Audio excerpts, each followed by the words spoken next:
Hey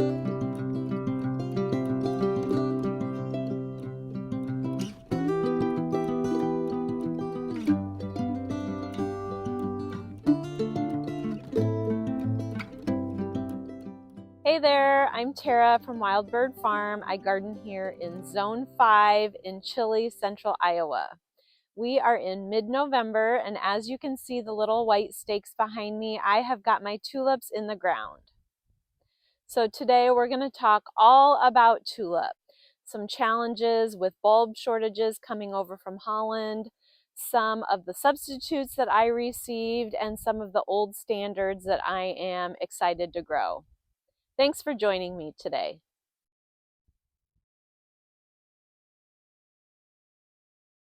So if you're familiar with tulips, as a cut flower grower, I am planting varieties that are going to get longer stems that I am going to treat as annuals. So I plant the bulbs here in the fall, and then in April, early May, we will get the blooms. When the blooms start popping up, I want to harvest them, most of the varieties, when you can just start seeing some color at the tips. Now the doubles, we wait a little bit longer, which we can talk about. But my point being, I don't wait for them to blow open in the field or in my landscape. I'm harvesting these for cut flowers, so I want to harvest them when they're closed so the customers receive the longest vase life. In doing that, while I try and buy varieties with a long stem, if you use a pitchfork or a spade to loosen the dirt around that tulip and pop up the bulb, you're going to get a good 2 to 3 more inches of length on your stem. So that is how cut flower growers grow their tulips. Now I know it may seem like a waste, and the first year, actually the first couple years, I left some of those tulips in the ground mostly because I broke them off accidentally and left the bulb in the ground. They showed signs of green the next year, and I was thinking, I might be onto something. But you know what? They did not produce any blooms. So I had green tulip foliage the next season, but no blooms. So that's another reason why we plant these as annuals. Now, one more tip, there are a lot of viruses associated with tulips. So it is recommended that you don't grow in the same patch year over year.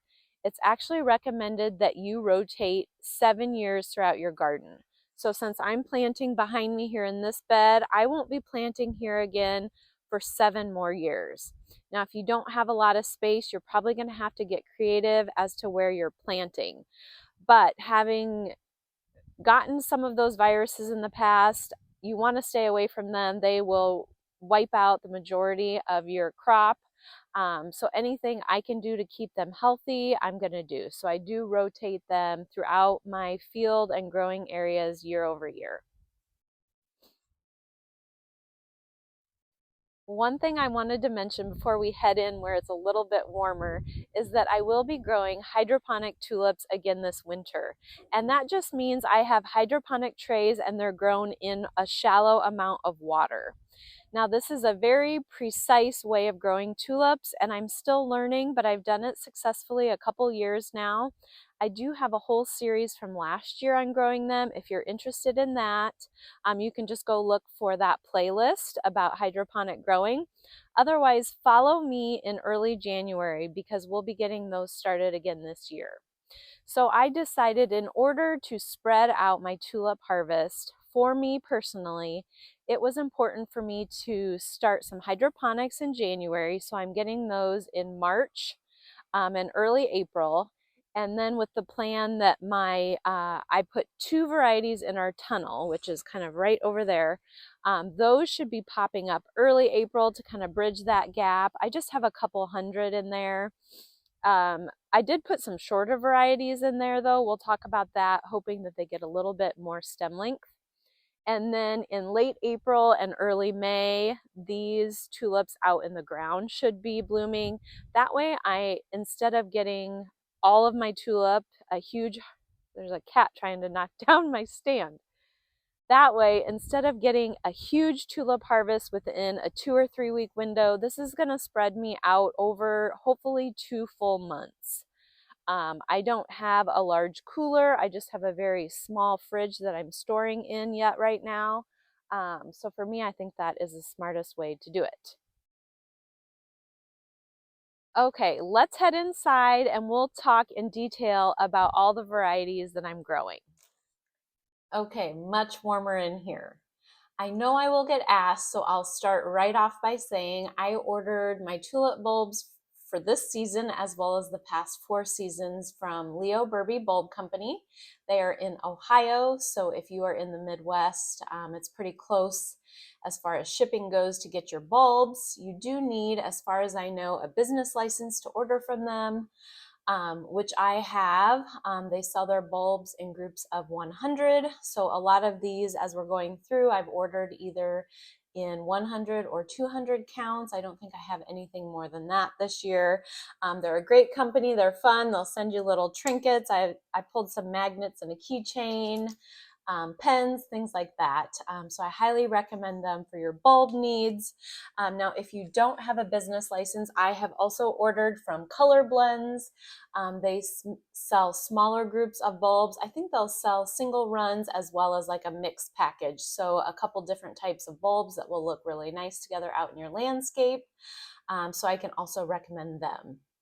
I order a lot of my other plugs and liners and roots from Ball Color Link, and I haven't switched over and bought any tulips from them yet, but that would be another option if you are a bigger business looking for bulk bulbs. One other option for you if you are a smaller grower or a hobby gardener and you aren't wanting 100 of one variety, Jake runs wholesale for the small scale grower on Facebook. You have to be pretty precise when you're ordering from him, but I think that's a great option if you are just dipping your toes into the tulip world.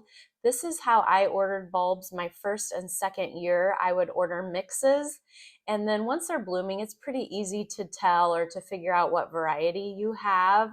Lots of times he will have it listed in his in his order form list, but sometimes he just labels them mix. I was able to figure out what the ones that I really liked were, and then that next year I could go and buy them in volume. Then I wasn't shy about buying 100 bulbs once I had seen out of that mix what my favorites were.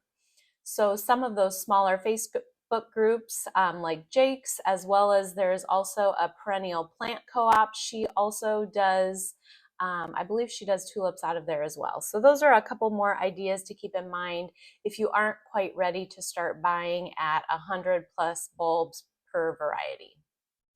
As we go down the variety list, you will notice that I have a significant amount of substitutions this year.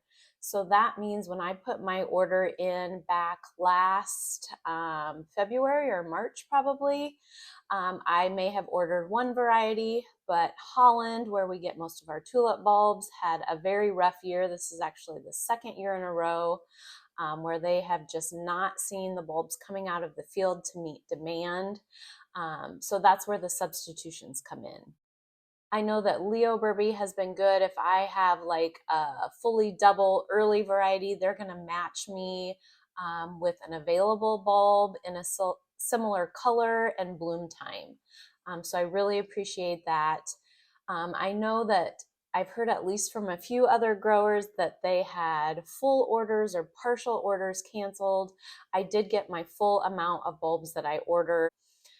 So I appreciate that, and I know they're doing the best they can to get us growers what we ordered or very close to it. So I'm taking this opportunity while I have kind of narrowed down what I thought the varieties that I loved and wanted to grow are. Over half of these that we'll talk about are new varieties to me. They're those substitutions. And I'm excited to see. Maybe I'll find a few new favorites after this year's growing season. All right, let's hop in and get started. And we are going to start with the only single tulip bulb I am growing this year, and that is Menton. This is a single late tulip that I've grown since I started growing tulips, and I've just never grown bored of it. It's peachy pink, it comes along later in the season, and it's really easy to mix with different varieties. So now we're going to talk a bit about the bulk of my order. The bulk of my order are the peony type tulips or the fully double. They can be earlier in the season or late. They are usually labeled as such. And I try and mix it up a little bit so I have things coming into the field at different times so they aren't all hitting at once. So first we're going to talk about the early doubles and then we'll pop to the late doubles. The majority of these are tulips I haven't grown before, so it'll be interesting to see them when they're blooming in the spring. I have just two varieties that are double earlies. The first one is Valvidia, I believe it's pronounced.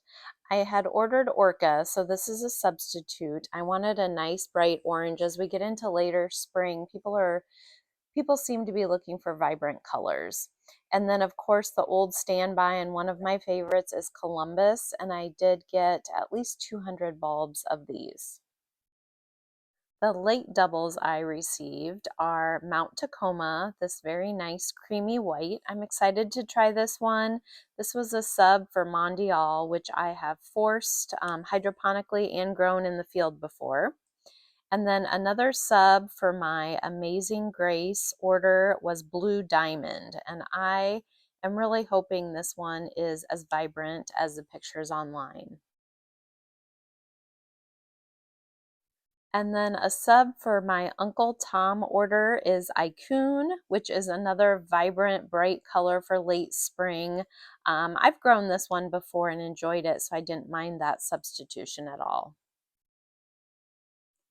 And then to round out the double tulips I ordered, I have two varieties that I planted out in my unheated hoop house. The first is a double early called Foxtrot. Now I found their stems to be a bit short last year, so I'm hoping growing them under cover gets their stems a little bit longer for me, as well as getting them a little earlier in the season. And then I also planted a double late in there called Pink Star. Now, I don't think I grew this last year, although now that I say that, it's sounding a little bit familiar. This is very similar to Foxtrot, but I have a couple florists that would like pink tulips in that early April timeframe. So I'm crossing my fingers that one of these varieties will be ready for them at that point. Now, I only have one variety of the fringed tulips this year. Let's take a peek at what is planted out in the field. In past years, there were several varieties of fringe tulips that I just didn't love. So I only ordered two varieties this year, of which both were unavailable for shipping. So I had ordered Queensland and Lurve, I think it's called. I had grown Queensland before and I liked it, so I was excited to get that. But both of these were subbed for Dallas. This also looks like a very pretty fringed tulip. I actually received 200 of these since it was replacing both of those varieties. So I'm excited to see how this one performs in the spring. And just a side note, I had an uncle named Dallas who passed away a few years back. So I'm really hoping this is a winner and I will continue to grow it. So while I haven't grown the fringed Dallas variety before, I'm excited to see how it looks. All right, our last group of tulips is the parrot tulips. And if you were around last year, you will know that these are some of my very favorite. The majority of these varieties grew super tall, like I'm talking 2.5, 3-foot stems. I actually had to cut them down some so they would fit in my storage fridge. I've grown mixed varieties of these before, which I decided to shy away from this year. So I just got 4 different varieties, and a couple of them are new to me, but they're ones I found in those mixes. This first king parrot is one of those. I fell in love with this orange color in some of the mixes I had last year, so I ordered 100 of these for this year. Same thing with the super parrot. I thought it would be a good idea to have a nice clean white parrot a little bit later in the season, so I'm going to try this one this year. And then to round out the parrots, I got the Avignon.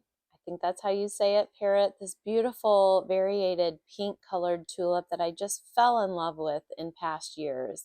And then my overall favorite out of all the parrots so far is this Rasta.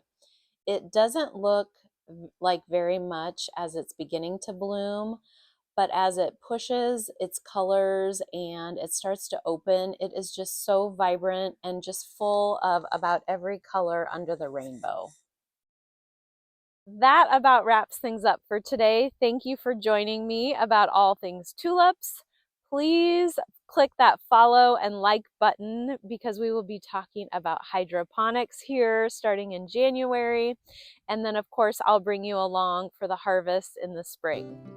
Please let me know below what you are busy doing. Maybe your weather is a little bit warmer than mine and you're still working outside, or maybe you've transitioned to some bulbs indoors. I'd love to hear what you're busy with. Until next time.